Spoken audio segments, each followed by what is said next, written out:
The ceiling hangs so low down here, I can touch it without standing on my toes. A pipe above me drips in uneven rhythm, each drop landing cold against the back of my hand. From somewhere overhead, laughter rises, light, careless, wrapped in the clinking of glasses. I know my son's voice among them. Once, every sound in this house belonged to me. Now, I hear it through floorboards, like a stranger listening in on someone else's life. The house had a different kind of breath in those days, warm, easy, and full. Mornings began with the smell of coffee drifting from the kitchen and the faint whistle of the kettle my husband swore was indestructible. The sun would spill through the east-facing windows, striking the dining table just right so it caught the dust in the air like glitter. I loved that light. It felt like the house was glad to wake up. When my son was small, he'd come thundering down the hallway in his socks, hair sticking up at every angle, the knees of his pajamas worn thin. Pancakes, he'd ask, though he knew the answer. It was always pancakes on Sundays, the griddle hissing and popping as batter hit the hot surface. He'd hover close, watching for bubbles to appear, and then beam when I let him flip one. Sometimes they landed halfway off the griddle, but we'd laugh and eat them anyway. Back then, my husband's laughter filled the gaps between words. He had a way of leaning against the doorway with a cup of coffee in his hand, just listening, smiling like he'd never want to be anywhere else. The three of us would sit at the table, my husband with his newspaper, our son with his cartoons on a little portable player, and me pretending not to notice how much syrup was soaking into the tablecloth. Outside, the neighborhood was a patchwork of porches and gardens, every neighbor known by name. Mrs. Carter across the street would wave from her rose bushes. Mr. Langley from next door was always fixing something in his driveway, offering advice to anyone who passed. Our front porch was my favorite part of the house, painted pale blue by my husband one summer when he decided it needed personality. He hung a porch swing for me, and in the evenings we'd sit there together, our son curled between us under a blanket when the air turned cool. The porch light was our quiet ritual. Every night before bed, one of us would turn it on, a little beacon against the dark, in case someone we loved was making their way home. It was never discussed, never skipped. Even when we were all inside, doors locked and safe, that light burned outside, like a promise. As our boy grew, his world widened. There were school projects spread across the living room floor, soccer cleats abandoned by the door, and endless negotiations over bedtime. He had an eye for things, the newest sneakers, a jacket that cost too much, gadgets that flashed and beeped. We'd save where we could, and my husband would find a way to get them for him. "He'll remember these little things," he'd say. He wasn't wrong. The smile on our son's face when he unwrapped something he'd wanted was worth it, but sometimes I noticed how quickly his attention shifted once the shine wore off.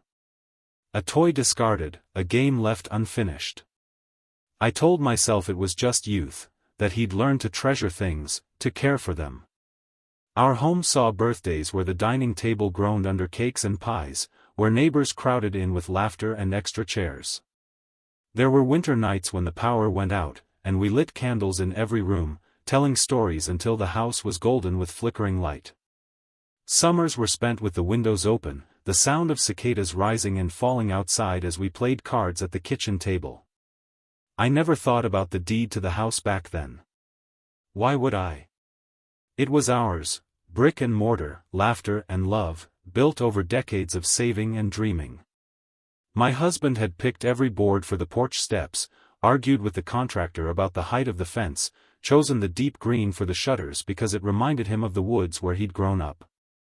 The house grew older with us, creaking in the same familiar places. I learned which windows stuck in the summer heat, which stair made the loudest groan in the night. My husband could tell the weather by the way the wind moved through the oak tree in the front yard. Looking back, I see now that even in those good years, there were flickers of something else. A hint of impatience in our son's voice when I reminded him to turn off the lights. The way he sometimes rolled his eyes when I told a story he'd heard before. Small things, harmless at the time, like hairline cracks in a wall you tell yourself won't spread. But the warmth of those days was strong enough to make the cracks seem invisible. I kept the house clean, the meals warm, the porch light glowing. My husband kept the yard trimmed, the roof patched, the car in good repair. And our son kept growing, taller and sharper, his smile still quick but his gaze already drifting toward something beyond our little world. One autumn, when he was about 16, I caught him standing in the yard staring at the house like he was memorizing it, or maybe measuring it. He had that same calculating look my husband used when he was about to tackle a big project. "What are you thinking about?" I asked from the porch. He shrugged, smiled a little, and said, "Just how it could look different." I thought he meant new paint, maybe a garden. I didn't ask more. If I could walk back into that moment now, I might have asked. I might have paid more attention to the way his eyes stayed on the windows upstairs, the way his gaze skipped over the porch entirely. But I didn't. I was still in the good years then, still believing the porch light would always be on for all of us, that the home we'd built together would always be ours. And maybe that was my first mistake. The day my husband died, the house seemed to go still in a way I'd never felt before.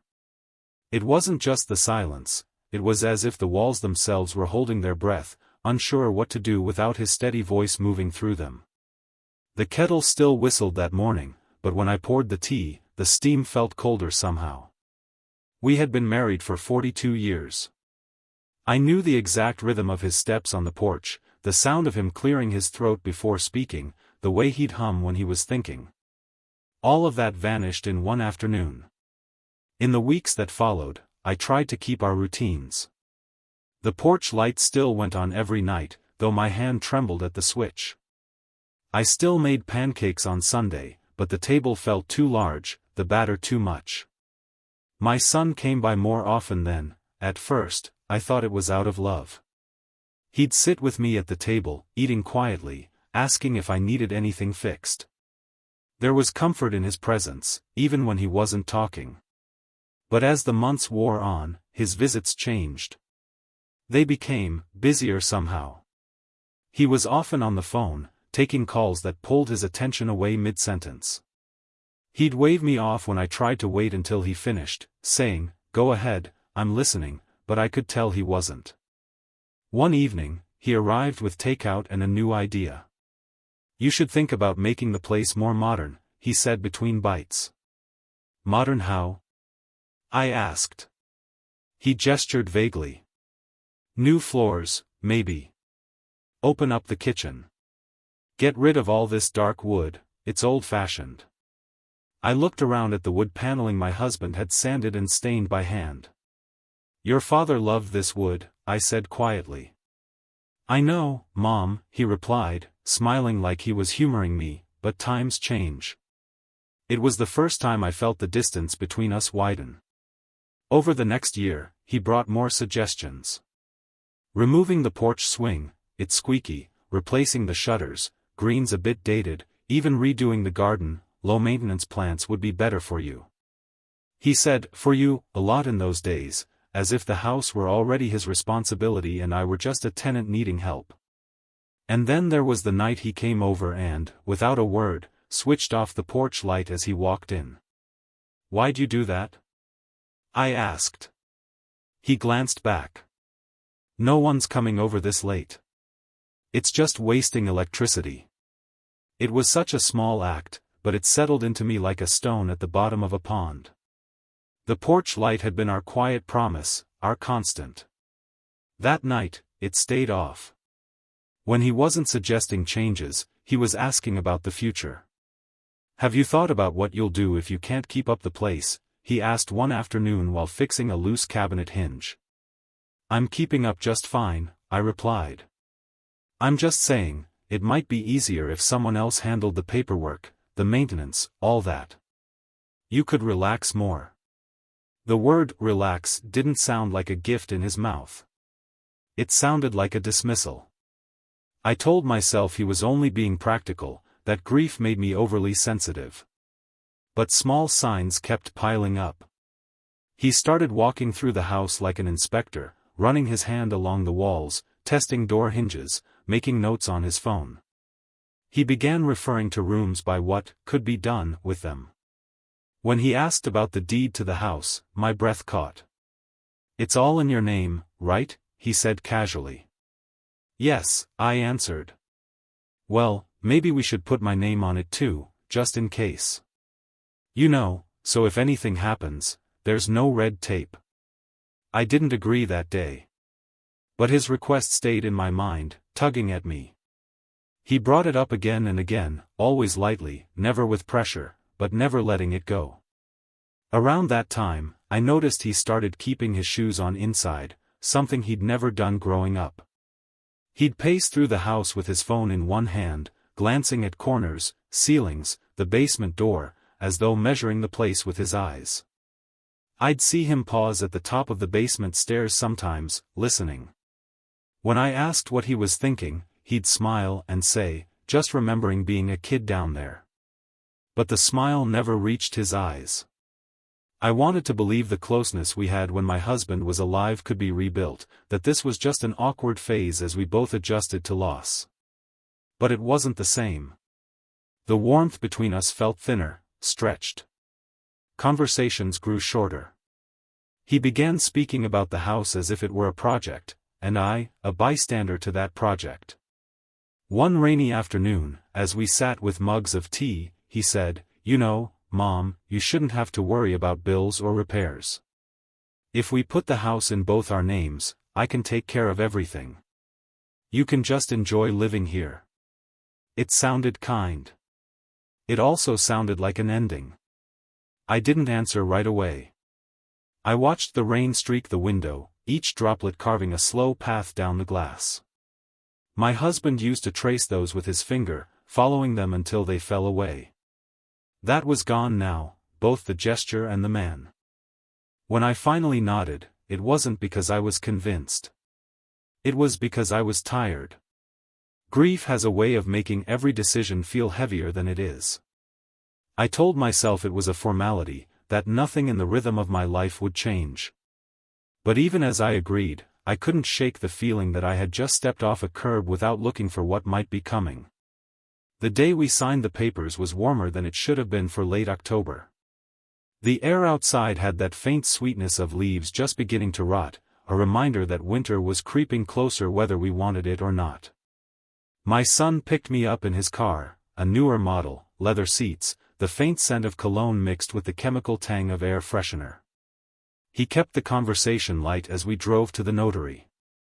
"It's just a quick thing," he said, glancing at me with a smile that felt rehearsed. "Once it's done, you won't have to think about it again." I didn't know much about legal documents. I'd always trusted my husband with that side of life. Taxes, insurance, property, he'd handled it all with quiet diligence, leaving me free to focus on the things that made a house a home. But now, I was the one holding the decisions. I told myself this was responsible, that it was a way of making sure the house stayed in the family no matter what happened to me. The notary's office smelled faintly of paper and coffee. A row of dusty artificial plants lined the window. The woman behind the desk greeted us warmly, her voice brisk but kind. She slid the papers across to me, each page dense with language I didn't fully understand. My son leaned over, tapping the signature lines. "Just here, and here, and here. Initial there," he said, his tone low and steady, as if guiding a child through homework. The pen felt heavy in my hand. I stared at the black ink tip, thinking of the countless grocery lists, birthday cards, and love notes I had written over the years. My handwriting had always been mine, round and even, a little old-fashioned. I wondered if anyone would notice it on these papers years from now, and whether they'd know what it cost me to write it there. I signed. Once, twice, again and again. The sound of the pen scratching across the paper seemed louder than it should have been. When it was done, the notary smiled, gathering the sheets neatly into a stack. My son shook her hand, thanking her with that easy charm of his. I followed him out into the sunlight, blinking against its sudden brightness. On the drive home, he talked about plans. Not for us, for the house. We could redo the kitchen. Maybe open up that wall by the living room. Oh, and definitely the upstairs bathroom, it's so outdated. We. That word caught in my ear. He'd always said, you, before. Now, it was, we. By the time we pulled into the driveway, the air had shifted. A faint wind rattled the last of the maple leaves along the porch steps. I reached into my bag for the house key, my key, and we walked inside. That evening, I went to switch on the porch light as I always had. The bulb flickered once and died, leaving the glass globe dark. I made a note to replace it in the morning, but the next day came and went, and I forgot. A week passed. The bulb remained out. I began to notice how different the house felt without that glow at night. From the street, it looked unwelcoming, almost empty. My husband had always said a house should greet you before you reached the door, that light should meet you halfway. Now the house sat in shadow, and I couldn't shake the feeling that something in it had shifted, and not just the bulb. When I mentioned replacing it to my son, he waved it off. No one needs it, Mom. The streetlight's right there. Porch lights are kind of old-fashioned anyway. That word again, old-fashioned. I'd heard it more in the past few months than in all my years before. The following Sunday, my son came over with a tape measure. Just checking dimensions for some possible changes, he said casually. He measured the living room wall, the hallway, the distance from the kitchen counter to the dining table. He didn't measure the porch. He didn't even step onto it. I watched him work, the metal tape snapping back into its case again and again. Each time it clicked shut, it felt like another door closing somewhere in the house. That night, lying in bed, I thought about the papers I'd signed. I had told myself it was for safety, for simplicity. But now I wondered if I had traded more than I realized, not just the security of my name alone on the deed, but the quiet certainty that every decision about this house would be mine. I thought of my husband, of how he'd have frowned at the idea of signing without reading every word.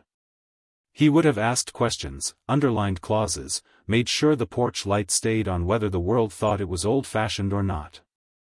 The next morning, I replaced the bulb myself. The glow felt weaker somehow, as if the house knew it no longer belonged entirely to me. Still, I stood on the porch for a while that night, watching the pool of light spread across the steps. It was a small defiance, but it was mine. Inside, I heard my son's voice from the kitchen, already discussing the next update he thought we should make. It began so quietly I almost didn't notice. A dinner here. A gathering there. Laughter echoing from the kitchen while I sat in the living room with the television murmuring to itself. At first, I assumed I'd simply missed the invitation, a miscommunication, nothing intentional. But it kept happening. One Thursday evening, I heard voices drifting down the hallway, the clink of plates, the scrape of chairs against the kitchen floor. My son's voice rose above the rest, light and warm in a way it hadn't been with me in months. I walked to the doorway, expecting to see him and maybe a friend or two. Instead, the kitchen was full, 6, maybe 7 people, wine glasses in hand, a cake in the center of the table. I stood for a moment in the shadows. No one turned. My son caught my eye for half a second, just enough to acknowledge me. He smiled, small, polite, and went right back to his conversation. I didn't walk in. I turned and went back to the living room, where my tea had gone cold. After that night, I started hearing the upstairs come alive without me more often. Sometimes it was a birthday celebration for someone I'd never met. Other times it was just a few friends over. He never called them parties, never called them gatherings, but whatever they were, I wasn't part of them.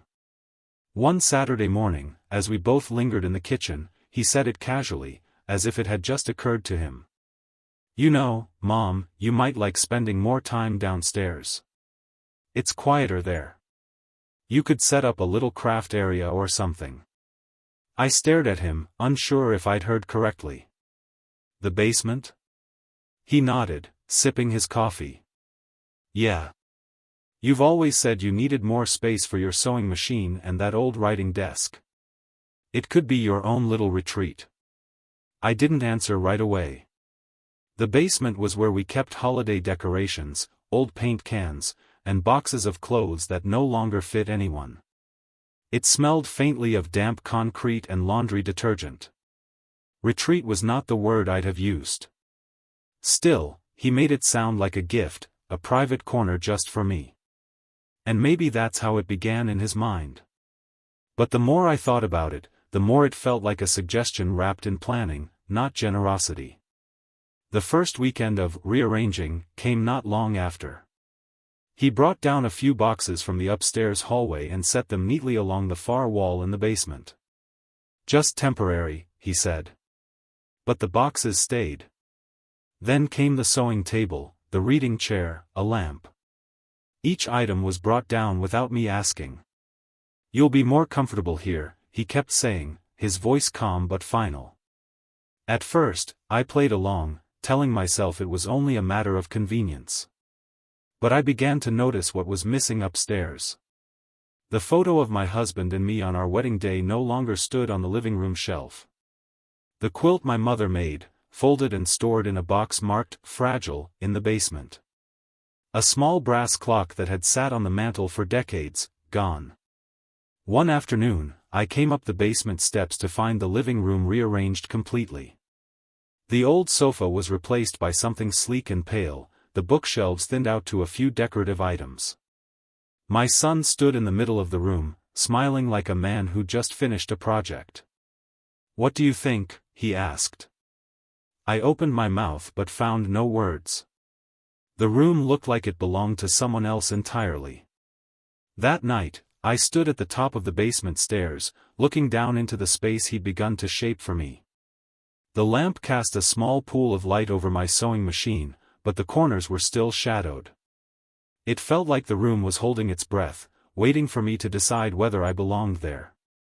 Days passed. I spent more and more time downstairs without really meaning to. If guests were over, I'd hear footsteps on the ceiling and bursts of laughter, but no one ever came to fetch me. Sometimes I'd hear my name mentioned briefly, followed by a pause, as if my presence in conversation was an afterthought. One evening, I heard a neighbor's voice upstairs. Mrs. Carter, the same woman who used to share pie recipes with me on the porch. She laughed at something my son said, and I waited for the sound of her feet coming down the stairs to say hello. It never came. The basement began to feel like a waiting room, a place I occupied while life happened somewhere else. The only thing I kept for myself was a small lamp on the desk. Every night, before I went upstairs to bed, I switched it on. It was my own porch light, in miniature, a reminder that I still existed here, even if I was kept out of sight. One night, I caught my son standing at the top of the stairs, looking down at me. "Everything okay down there?" he asked. "Yes," I replied. My voice sounded steadier than I felt. He nodded, gave a small smile, and walked away. That was when I understood, I wasn't moving into the basement for my comfort. I was being moved. And I had no intention of staying there forever. If your own child tried to move you into a smaller space in the home you built, how would you react? The basement had its own weather. Cooler than the rest of the house in summer, sharper and damp in the winter. The air held a faint tang of laundry detergent mixed with the metallic scent of the furnace. At night, when everything upstairs was still, I could hear the slow, mechanical breath of the dryer cooling down, the faint tick of the water heater expanding and contracting. But when people were upstairs, the basement was far from still. Footsteps became a kind of language, slow and measured when my son was alone, quick and scattered when there were guests. Sometimes laughter would spill through the floorboards, muffled but unmistakably happy. Once in a while, I'd hear music, a thin melody carried down through the heating vents, never quite clear enough to recognize. I arranged my little corner with care. The sewing machine on one side, the reading chair on the other, the desk between them like a small island of my own. Against one wall, boxes stacked neatly, seasonal items, though I knew many contained things I'd once had upstairs. My brass clock. My husband's old fishing gear. The quilt. The lamp on my desk was my anchor. Its circle of light made the basement feel less like a storage space and more like a room that belonged to someone. I left it on in the evenings, even when I was upstairs, the same way I used to keep the porch light burning. Still, the space pressed in on me. The ceiling felt lower than it was, the concrete floor hard under the rug I'd put down. I missed the creak of the porch swing, the sound of rain on the roof. Down here, rain sounded like a faint patter on distant tin, barely reaching me at all. Meals became a strange arrangement. Sometimes I'd eat upstairs with my son if he was alone. More often, I'd carry a plate down and eat at my desk. I told myself it was easier that way, less noise, less small talk with people I didn't know. But deep down, I knew I wasn't meant to be upstairs when those people were around. One Saturday, I heard voices I didn't recognize. A woman's laughter rang out, light and practiced, the sound of someone making a good impression. My son's voice followed, warm and attentive. I couldn't make out the words, but I could hear the tone, the same one he used when he wanted something. A few minutes later, footsteps crossed the floor above me. They paused directly over my head, then moved on. I realized they were standing where the couch used to be, the spot where my husband and I had spent countless evenings. That couch was in the basement now, pushed against the far wall, draped with a sheet. The sound of conversation drifted down again. I tried to read, but the words swam on the page. The voices upstairs felt like a reminder, this was his world now, and I was an extra in it. Still, I found small ways to reclaim space. When my son was out one afternoon, I went upstairs and replaced the photo of my wedding day on the shelf. He didn't mention it when he saw it later, but 2 days after that, it was gone again. I didn't confront him. I just found another spot for it in the basement. I began spending more time in the yard, tending to the flower beds along the porch steps. My son never said I couldn't, but I noticed the way he'd glance out the window when he saw me there, as if measuring how much of the house's face I was still claiming. One night, after everyone upstairs had gone quiet, I sat at my desk with the lamp glowing. I took out a small notebook, one my husband had given me years ago, and began writing down the dates and times of these gatherings. Not in anger, not yet. Just keeping track. The act made me feel steadier, like I was holding on to something tangible in the blur of change. I also started listening more closely. From the basement, you can hear things differently, words caught between floorboards, phone calls taken just above the stairs. Most of it was harmless chatter, but now and then I caught phrases that made my stomach tighten. Once we fix that. She doesn't need to be involved. The basement is perfect for her. The last one came from my son's voice. It had the tone of someone offering a solution to a problem. That night, I kept the lamp on until well past midnight. The basement was still, but upstairs, I imagined the porch sitting in darkness, the light gone for good.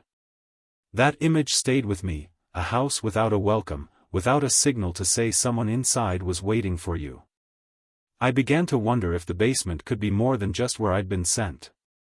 If it could be something I could use, a place to observe, to think, to plan. From down here, I could hear everything. And the longer I listened, the more I realized that the very space meant to tuck me away might become the place I'd reclaim myself from. It was late afternoon when the first voice floated down. I was at my sewing machine, the lamp glowing beside me, a half-finished hem gathered under the needle. The basement was quiet except for the hum of the motor, but when I paused to adjust the fabric, I heard footsteps upstairs, more than one pair. Then came the sound of the front door closing, followed by laughter. I didn't expect anyone, my son hadn't mentioned guests. That wasn't unusual anymore. But the tone of these voices drew my attention, bright, purposeful, layered with the kind of energy people have when they're making plans. I stilled my hands and listened. The floor above creaked as they moved into the living room. A man's voice, unfamiliar, said, "Yeah, once you open up this wall, it'll really make the space feel bigger." My son's voice followed, smooth and certain. "Exactly. And with her down in the basement, the upstairs will be perfect for us.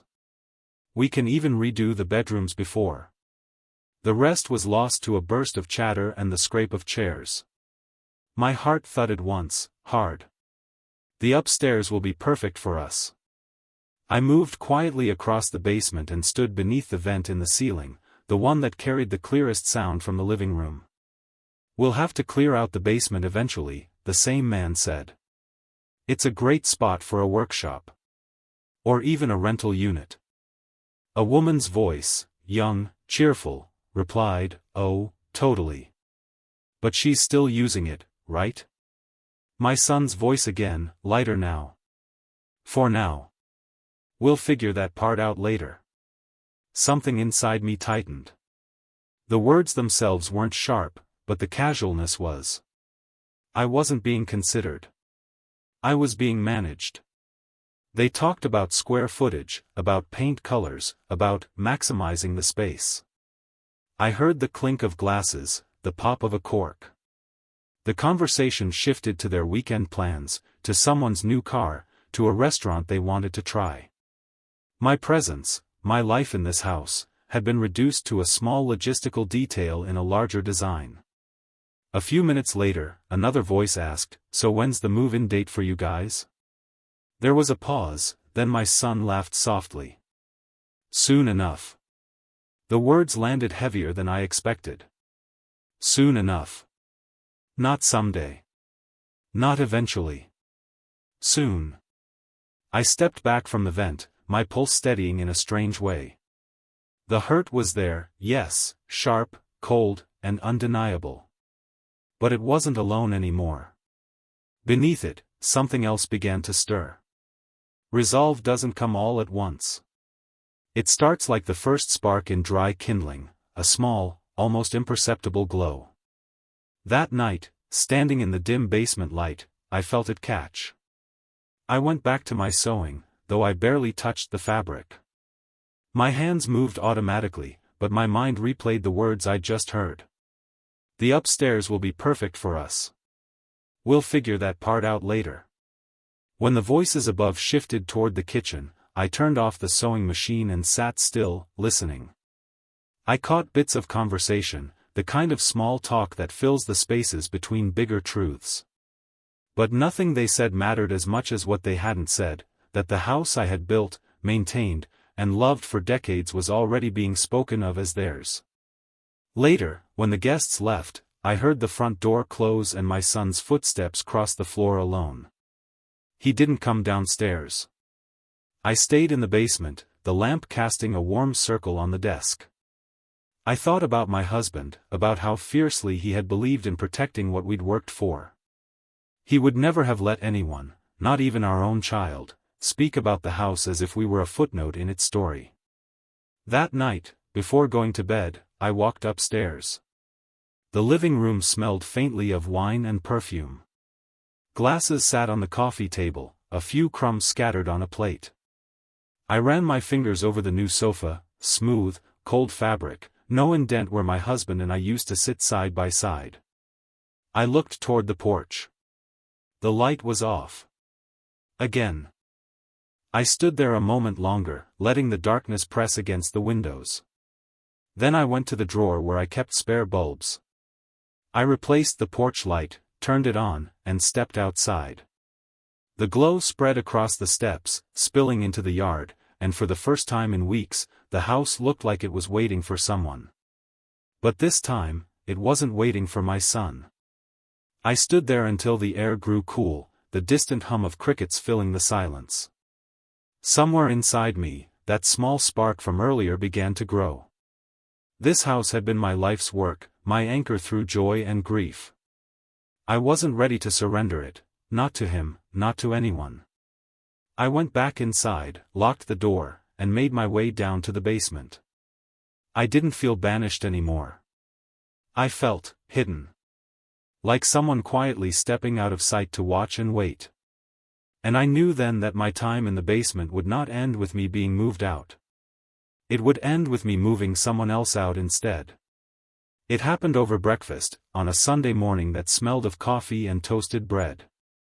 The air outside was crisp, the kind of late autumn chill that makes you want to linger indoors. My son sat across from me, phone face down on the table for once, a steaming mug in his hand. For a moment, it almost felt like the old days, before everything shifted.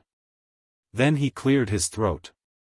"I've got some news," he said, his tone practiced, careful. I looked up from my tea. "What kind of news?" He smiled in a way I didn't recognize, the kind of smile people wear when they're about to tell you something you won't like but want you to take it well. "Emma's moving in." I set my cup down, the porcelain making a soft clink against the saucer. "Moving in?" "Yeah. She's been spending a lot of time here anyway, and it just makes sense. Saves her rent, makes it easier for us to work on the renovations." He took a sip of his coffee, as though this was a simple, logical arrangement. I let a beat of silence pass. "Where will she be staying?" His answer was immediate. "Upstairs, of course. In my room, and we'll redo the guest room into her office." The air in the kitchen felt heavier. "And me?" I asked. He set his cup down slowly. "Mom, you've already got the basement. You've made it your own, remember? It's quieter for you down there, away from all the noise.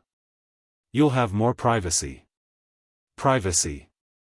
I'd heard that word before, offered like a gift but shaped like a wall. I stared at him, searching for any flicker of hesitation, any sign that he understood what he was saying. There was none. He looked excited. Already thinking about paint colors and furniture arrangements, not about the fact that he was moving his mother fully out of the space she had built her life around. I thought of the evenings on the porch swing with my husband, of the laughter that once filled these walls. I thought of the front porch light, the one that used to shine for family coming home, and how many nights it had sat in darkness since my son had moved back in. "You think I should live under the floor while you and she?" I stopped myself. The sentence felt too brittle to finish. His smile faded just slightly, replaced by something firmer. "Mom, it's just space. You'll still have the whole basement, and we'll make it nice. New rug, maybe a better couch. It's not like we're kicking you out. Not like we're kicking you out." The word sat between us like a dare. I picked up my tea again, more to give my hands something to do than because I wanted it. The steam blurred my view of him for a moment, and in that haze, I saw not the boy I had raised but a man arranging his life in a way that left no place for me. When he spoke again, his voice had softened. "This is going to be good for all of us. You'll see." I didn't answer. Instead, I let the silence stretch until he picked up his phone again, conversation over in his mind.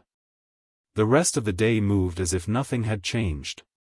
But in my chest, something had. The decision had been made without me, and not just about Emma. About my place in this house, in his life.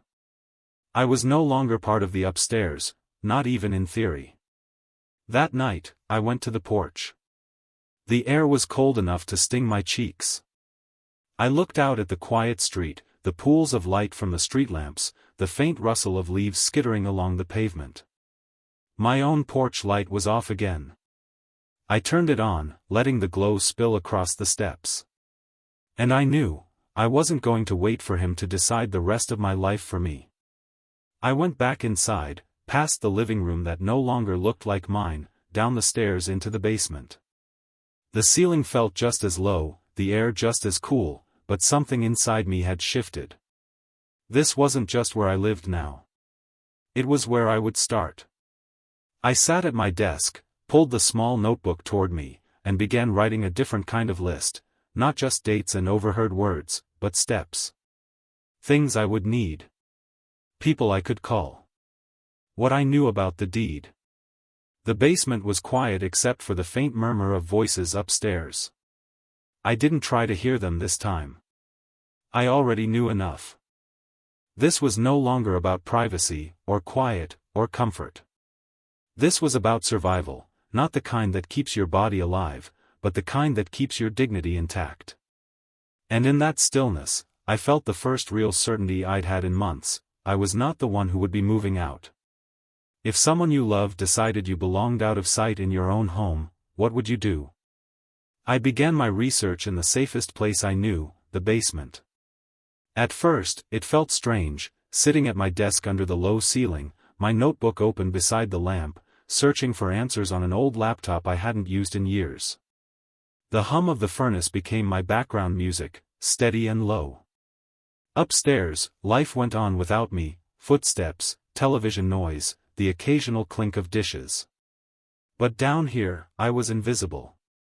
I started small, typing in phrases I barely understood: remove name from deed, joint ownership rights, property transfer without consent. The results were overwhelming: pages of legal terms and exceptions, fees, and procedures that seemed to contradict one another. I read slowly, jotting down anything that appeared more than once. The more I read, the more I understood: the papers I'd signed months ago hadn't made him sole owner. We were joint owners. And that meant I had rights I hadn't considered until now. But knowledge wasn't enough. I needed specifics, and I needed them from someone who wouldn't run to my son with what I was asking. The next morning, I bundled myself into my coat and scarf, telling my son I was going for a walk. He barely looked up from his coffee. The air was cold, crisp enough to bite at my lungs.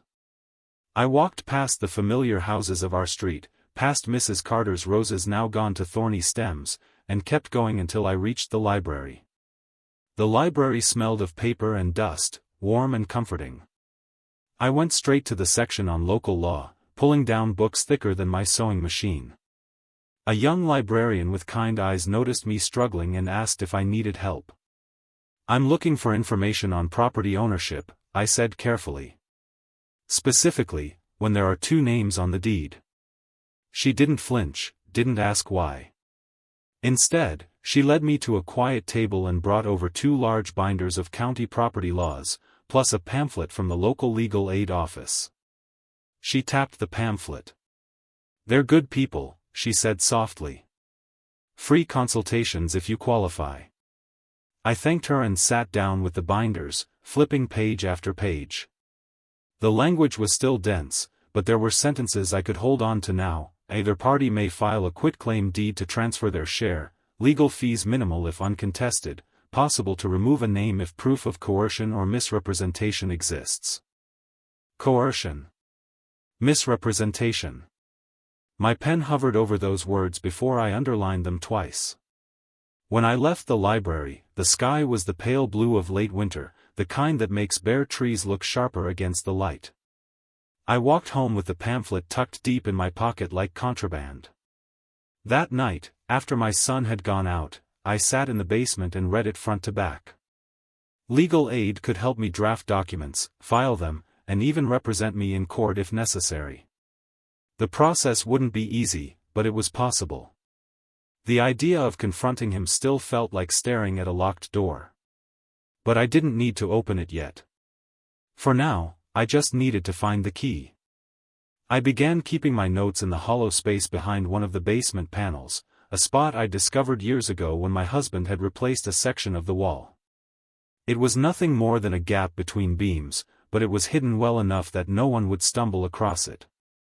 Inside, I kept my notebook, the pamphlet, and copies of the property laws I'd printed at the library. I started making small changes upstairs, too, things so minor my son wouldn't notice. A set of spare keys moved from the kitchen drawer to my coat pocket. The lockbox with important papers I'd kept in the hall closet quietly joined my hidden stash. All the while, I acted the part of the quiet, compliant mother who was grateful for her private basement space. I asked about his renovation ideas, nodded at his timelines, made tea when he and Emma came in from errands. If he noticed the way I listened more than I spoke, he didn't comment. It was during one of these evenings that I had my first small symbolic victory. I came upstairs to find the porch light switched off again. My son was in the kitchen, talking on the phone. I said nothing, just walked past him, opened the door, and turned it on. When I came back inside, he glanced at me and rolled his eyes but didn't say a word. That glow stayed on all night. It was a tiny thing, but it mattered. The house looked alive again from the street, and I knew anyone passing by would see it. The porch light wasn't just a bulb anymore. It was a quiet reminder, to him, to me, that I still had a claim here. I went to bed that night with the faintest sense of momentum. My plan wasn't clear yet, but the pieces were beginning to take shape. Downstairs, my lamp waited on the desk, ready for the next round of research. The basement didn't feel quite so cold anymore. The first ally came from an unexpected place. I hadn't seen Margaret in nearly a decade, not since her husband's funeral. She had been one of my closest friends when our children were young, the kind of woman who knew how to stretch $1 and still make it look like abundance. After her husband passed, she sold their house and moved to a smaller place across town. I ran into her at the grocery store on a Tuesday morning, both of us reaching for the same jar of marmalade. Her hair was grayer, her frame smaller, but her eyes were still quick and warm. "Good Lord, it's been years," she said, pulling me into a hug that smelled faintly of lavender soap. We ended up in the cafe corner of the store, 2 mugs of coffee between us. She asked about my son, and I told her only part of the truth, that he'd moved in after my husband died, that things had changed. I didn't mention the basement. Not yet.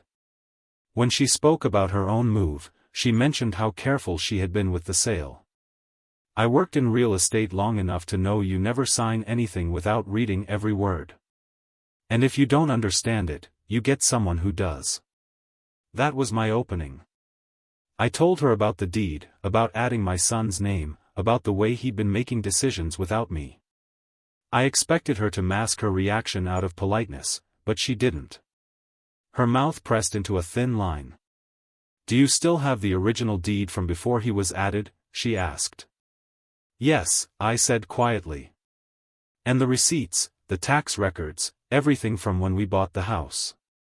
She leaned closer. "Then you have proof it was yours first. That matters. If you can show his name was added under less than honest circumstances, you might be able to undo it." Her certainty steadied me. She gave me the name of a lawyer she trusted, a man named Harris who had handled her sale. "He's quiet," she said. "And he doesn't waste time." 2 days later, I was sitting in Harris's small office, the sound of rain tapping against the window. He was in his late 60s, his desk stacked with neat piles of folders.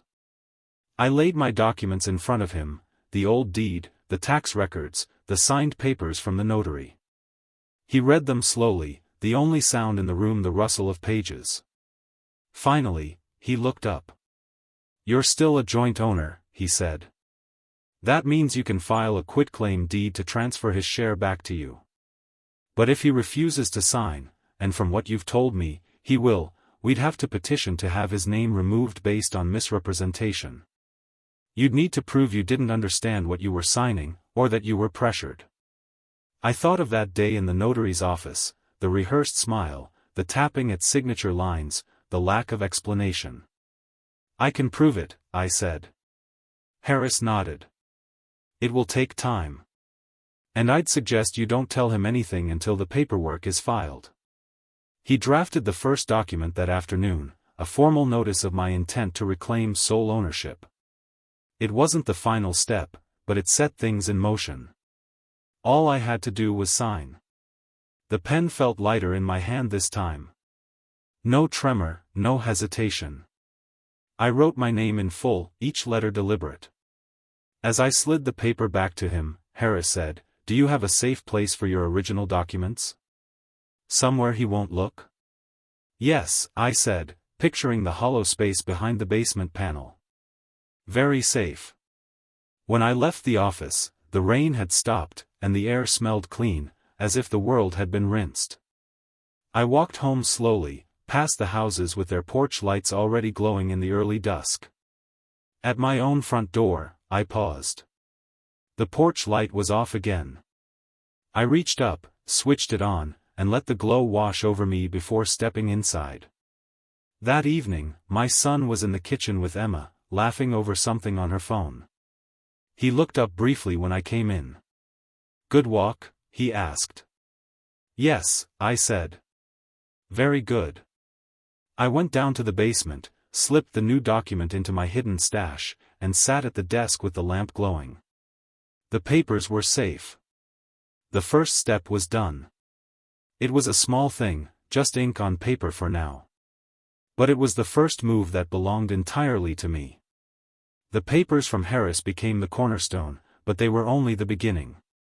If I wanted to see my son's name off that deed for good, I'd need more than one signed document. I'd need a trail so solid no one could question it.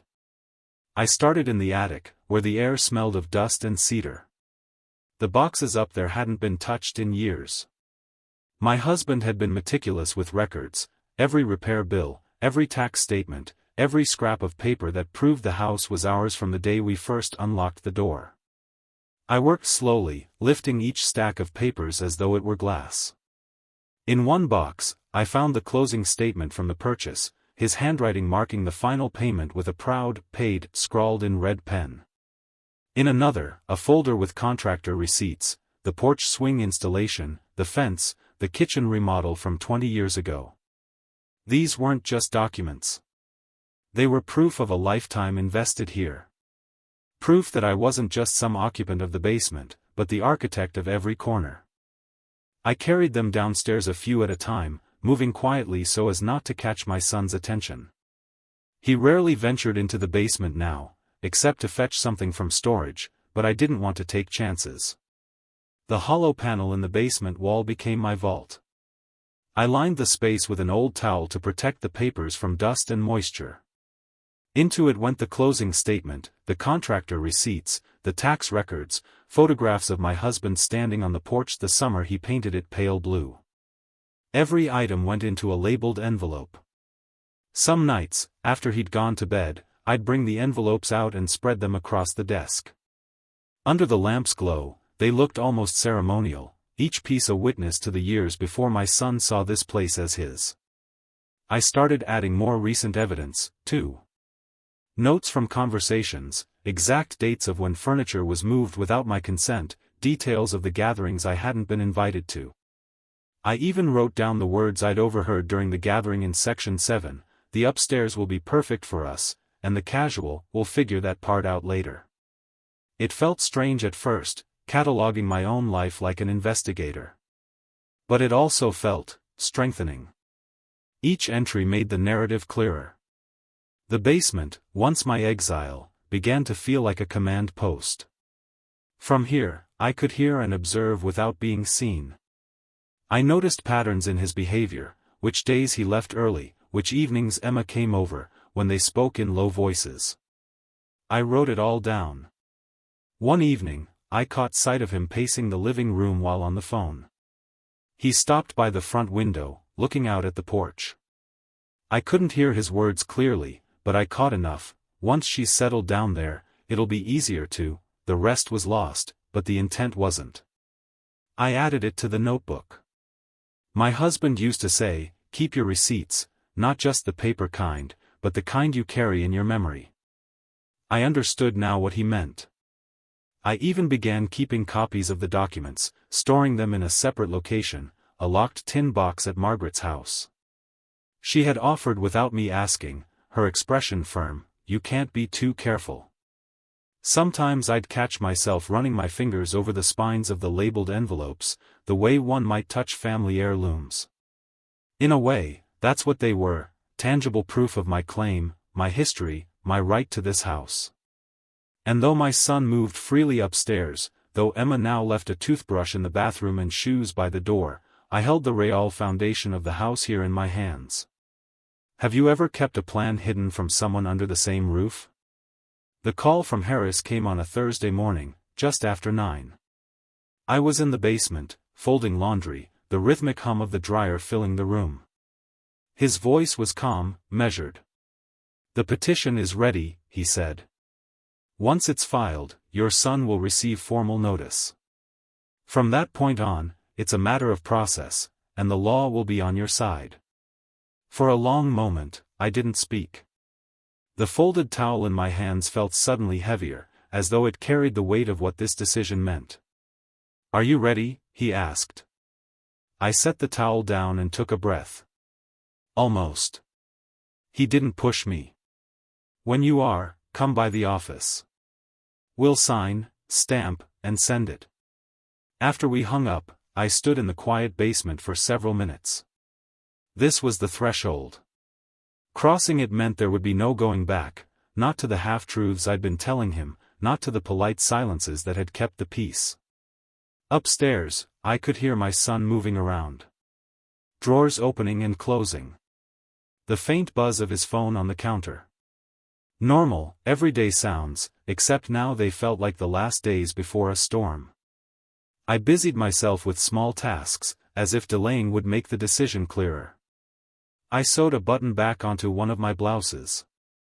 I watered the potted plant I kept in the basement, a hardy little fern that had somehow survived in the dim light. I even sorted through a box of old magazines, tossing most into the recycling bin. But every few minutes, my eyes would drift to the hollow panel where I kept my files. I knew the petition belonged there until I was ready to carry it out of this house and into Harris's office. By noon, my son had left. His car's engine faded down the street, leaving the house unnervingly still. I made myself tea and carried it out to the porch. The air was cold enough that steam curled from the cup in pale ribbons. I looked out over the yard, the familiar curve of the walkway, the street beyond. I had stood here countless times before, waiting for my husband to come home, watching our son ride his bike, waving to neighbors. Now, I stood here on the edge of taking back everything this space meant. I thought of my husband again. What would he have done? The answer came without hesitation: he would have protected the house, no matter what. But there was another truth beneath that: he wouldn't have hesitated to protect me either. By mid-afternoon, I knew I couldn't delay any longer. I went downstairs, retrieved the folder from behind the panel, and tucked it into my bag. On the way to Harris's office, the winter light was flat and gray, the kind that made everything look sharper. I walked past bare trees and parked cars, past houses with their porch lights already glowing in the early dark. I wondered if mine was on. When I arrived, Harris was waiting with the petition laid neatly on his desk. "All it needs is your signature," he said. The pen felt warm in my hand, almost alive. I hovered for a second over the first line, my name written in careful block letters. There was a part of me, small but stubborn, that still ached at the thought of what this would mean for my son. I could picture his face when the letter arrived, the mix of confusion and anger. But then I saw another picture, of myself, years from now, still in the basement, my life reduced to the space under someone else's floor. I signed. The sound of the pen scratching across the paper was steady, final. When it was done, Harris stamped the petition and placed it into an envelope. "It'll be filed tomorrow," he said. "From here, we follow the process. You've done the hard part." I left the office feeling lighter and heavier at once. The cold air hit my face like a splash of water. I pulled my scarf tighter around my neck and walked home. When I stepped onto the porch, the light was off. I reached up, flicked the switch, and watched the glow spread across the steps. Inside, the house smelled faintly of whatever Emma had been cooking earlier. I could hear her laughter from upstairs, my son's voice joining hers. I set my bag down quietly and went to the basement. I sat at my desk with the lamp on, my fern beside me, and listened to the faint hum of life above.